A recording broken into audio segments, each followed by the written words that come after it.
Hoy revisaremos el tema de estructura de las proteínas. Para ello comenzaremos con la función de las mismas, las cuales se resumen en estas 5 funciones. La primera de ellas es la estructural.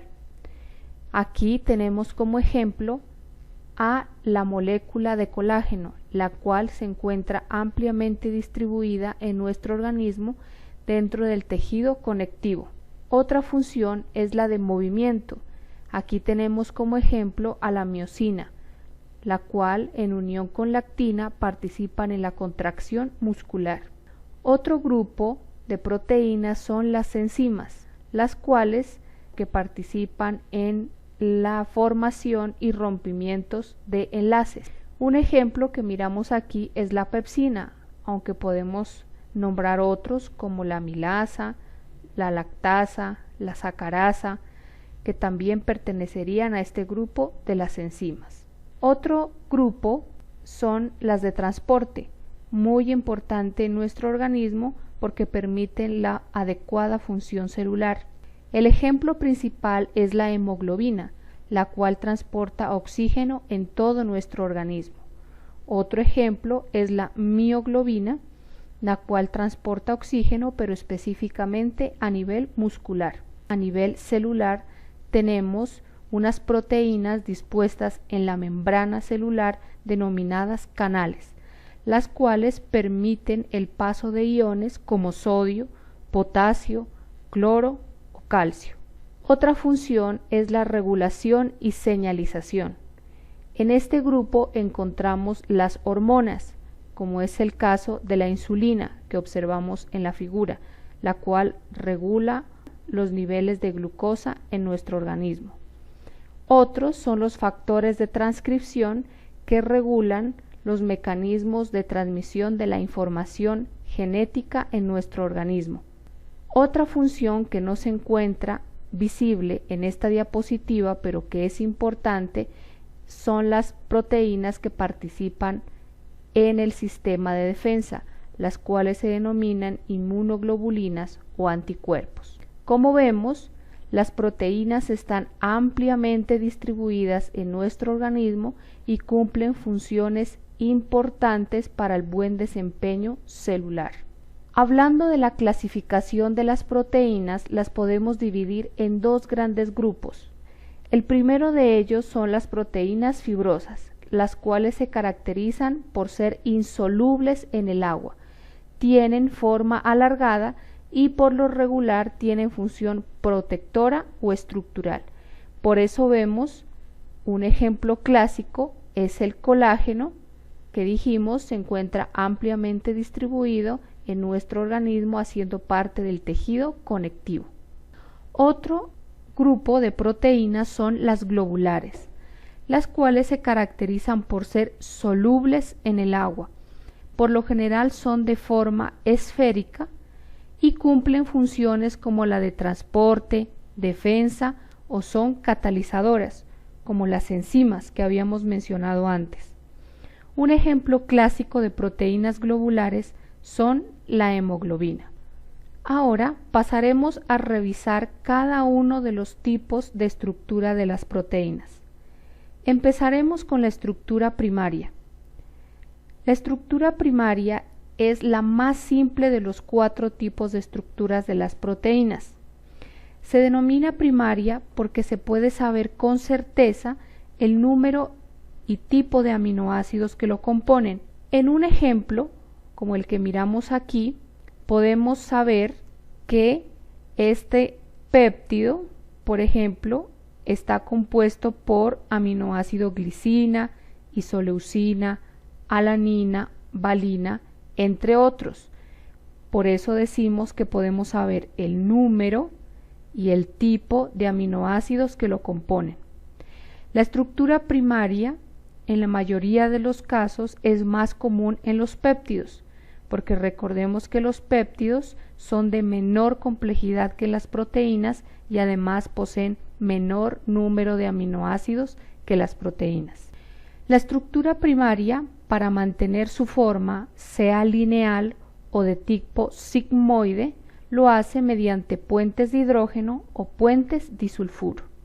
Ahora, sobre la estructura secundaria, tenemos la primera de ellas, que es la alfa hélice, la cual tiene una forma en espiral, es decir, es una cadena que se va enrollando hasta dar una forma en espiral.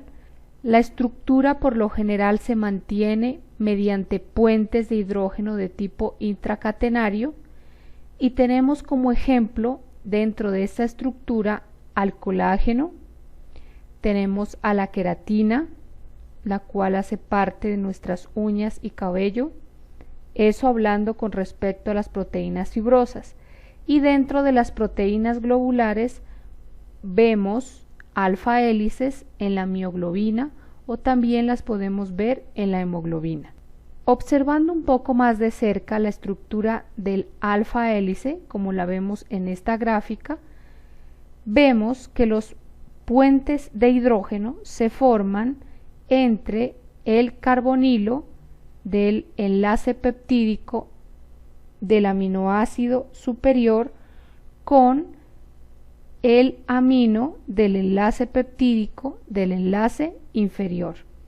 Es decir, que los puentes de hidrógeno son específicos entre enlaces peptídicos entre la cadena superior y la cadena inferior. Por eso denomina intracatenario, dentro de la cadena. Dentro del alfa hélice, las cadenas laterales de los aminoácidos siempre estarán hacia afuera. Se dice que cada vuelta de una alfa hélice contiene aproximadamente 3.6 aminoácidos. Eso quiere decir que entre 4 a 3 aminoácidos se genera un giro dentro de la alfa hélice. Es necesario mencionar en este punto que los aminoácidos de gran tamaño, como por ejemplo prolina, arginina, triptófano, lisina, son de mayor volumen y por lo general alteran la estructura en alfa hélice. En cambio, aminoácidos pequeños como la glicina mejoran y mantienen la estructura en alfa hélice. Otro grupo que pertenece a la estructura secundaria es la beta plegada. La beta plegada se caracteriza por tener una forma en zig-zag, como lo miramos en esta figura. La estructura beta plegada puede ser de dos tipos, paralela o antiparalela, como lo veremos ahora. Ampliando un poco más sobre esta estructura beta plegada, podemos decir que los radicales o las cadenas laterales se orientan hacia ambos lados de la cadena de forma alterna, como lo vemos en la figura. Las cadenas polipeptídicas se pueden unir de dos formas distintas. Puede ser paralela o antiparalela. Veamos en la siguiente figura.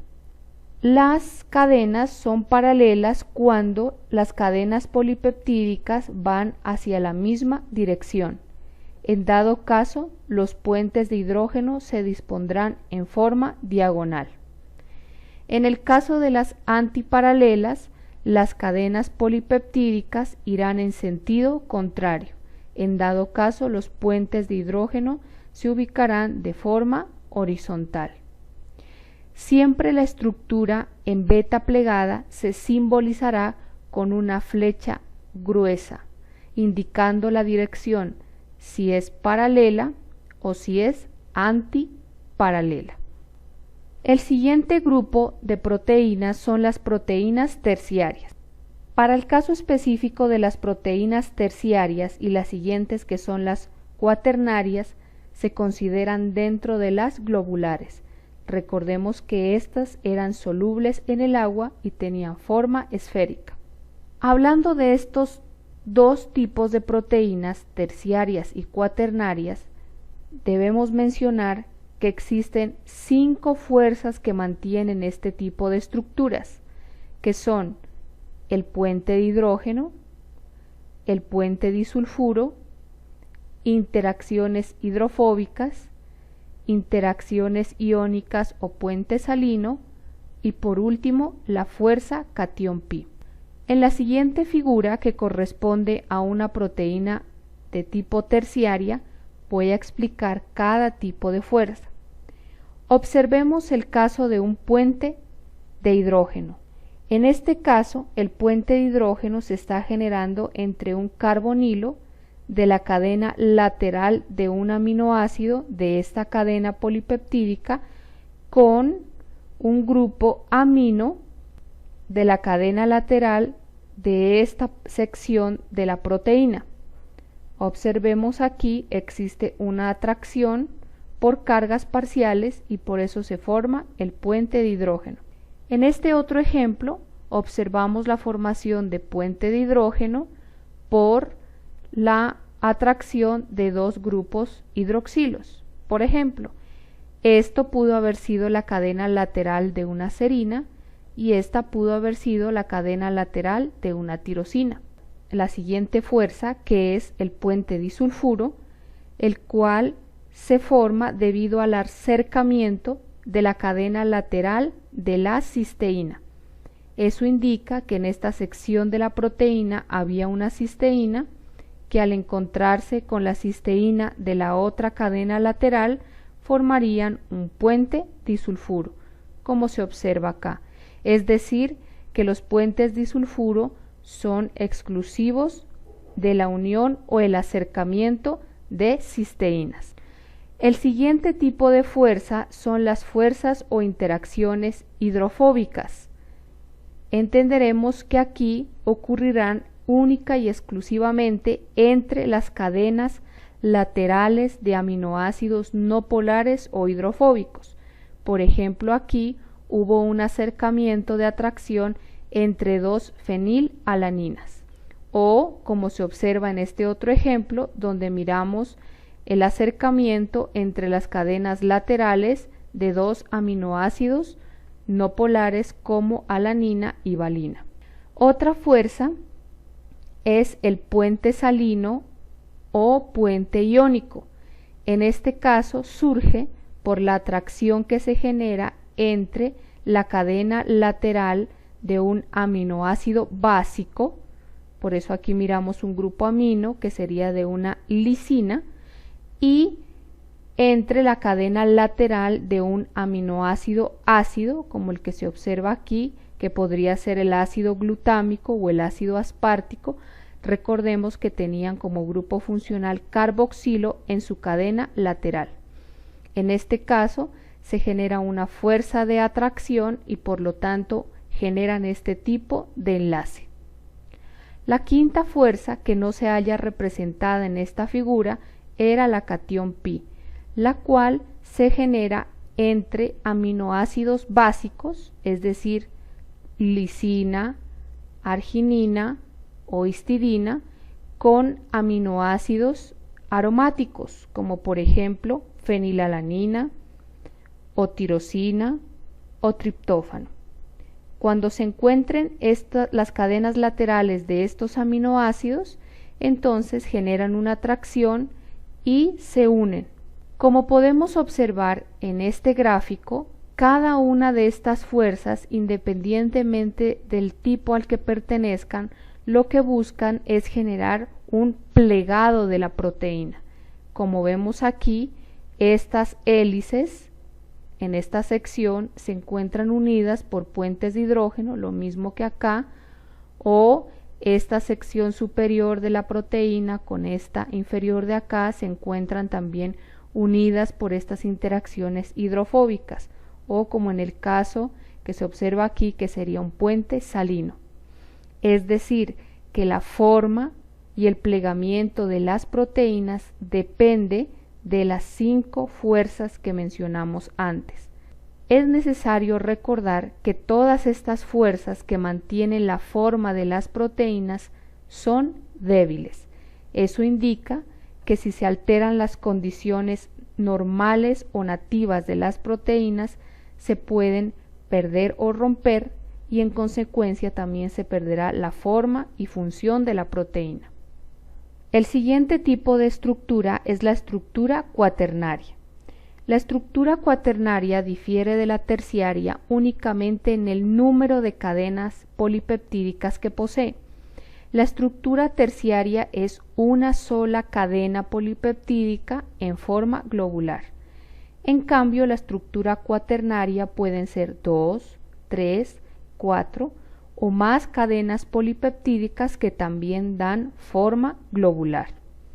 La estructura cuaternaria, recuerden, también mantiene su estructura por las 5 fuerzas que mencionamos antes. En esta diapositiva se observa el caso específico de la proteína hemoglobina, la cual tiene 4 cadenas polipeptídicas. Aquí vemos cadena alfa 1 en verde, cadena alfa 2 en violeta, cadena beta 1 en rosado, cadena beta 2 en amarillo. Como pueden observar, cada cadena mantiene una forma globular y el conjunto de las 4 cadenas también mantiene esa misma forma. Para terminar con esta presentación, quiero mencionar que existe un fenómeno que se puede presentar en las proteínas, que es la desnaturalización. Desnaturalización significa pérdida de la forma o el plegado de las proteínas, razón por la cual pueden perder su acción biológica, es decir, su función. ¿Cuáles son los agentes que se consideran desnaturalizantes para las proteínas? El primero de ellos, sin lugar a duda, es la temperatura. Recordemos que una de las fuerzas que mantiene la forma de la estructura terciaria, cuaternaria, incluso también lo mencioné en la estructura alfa hélice y beta plegada, eran los puentes de hidrógeno. Recordemos que los puentes de hidrógeno se pueden romper debido a incrementos en la temperatura. En estos casos significa que si una proteína es sometida a altas temperaturas, perderá su forma y por lo tanto su función. Esta situación no se debe presentar en el ser humano debido a que nosotros estamos termorregulados, es decir, nuestra temperatura debe permanecer a 37 grados centígrados. Esto también explica la importancia de regular esa temperatura corporal, ya que de esta manera también regulamos o mantenemos el plegado de las proteínas. Otro agente desnaturalizante es el pH. El pH puede alterar fuerzas como los puentes disulfuro, el puente salino y las interacciones hidrofóbicas, es decir, afecta a gran número de fuerzas que mantienen el plegado proteico. Esa es la razón por la cual también los seres humanos tenemos amortiguadores fisiológicos que mantienen el pH corporal a nivel intra, extracelular e intersticial. Otros agentes desnaturalizantes son la solubilidad o también agregar sales. También alterarían la estructura de las proteínas. Cuando se altera la estructura de las proteínas, pierden la forma, es decir, si era de estructura terciaria globular, puede pasar a una estructura de menor nivel como la secundaria e incluso la primaria.